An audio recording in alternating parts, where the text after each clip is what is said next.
Assalamualaikum warahmatullahi wabarakatuh. Saat ini mempelajari mengenai konektivitas antar ruang dan waktu. Kemudian yang pertama itu pengertiannya mengenai konektivitas antar ruang dan waktu, yaitu keterkaitan atau hubungan antara tempat yang ada di permukaan bumi dengan masa atau periode yang terjadi. Setiap ruang memiliki keterkaitan satu dengan yang lain, begitu juga dengan waktu. Paham ya anak-anak?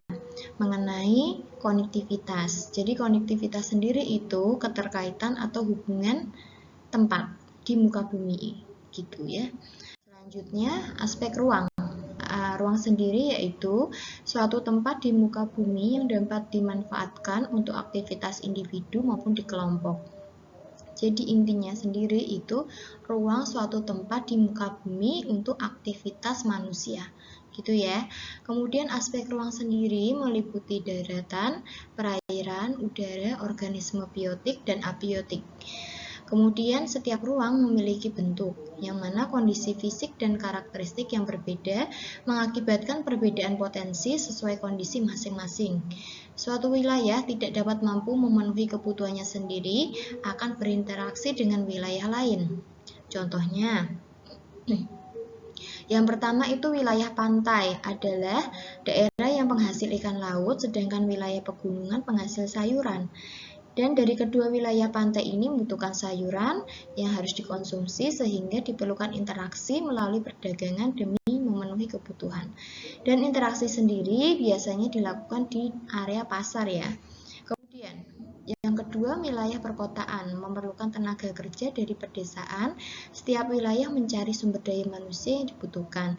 Interaksi antar ruang sangatlah penting untuk penyedia lapangan pekerjaan. Sehingga pekerja atau pencari pekerjaan dari pedesaan itu biasanya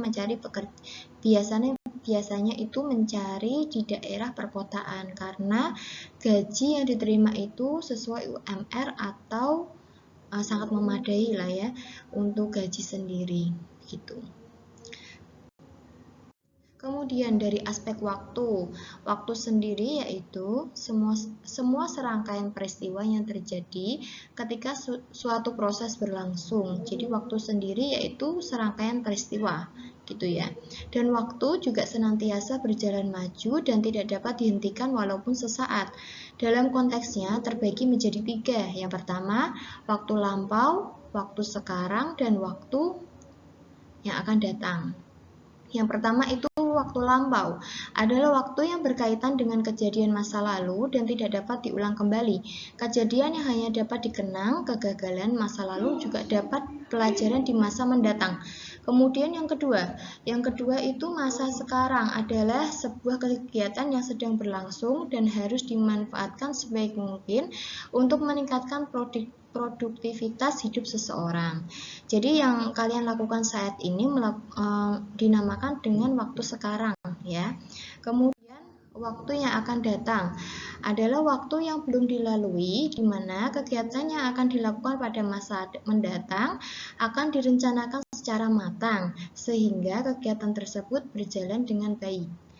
Jadi sesuatu yang akan datang itu mulai dari terkonsep dan terencana pasti mendapatkan hasil yang lebih baik dibanding kegiatan tanpa perencanaan. Contohnya itu pemerintah menyusun perencanaan tata ruang dan wilayah untuk 5 tahun mendatang. Begitu ya anak-anak.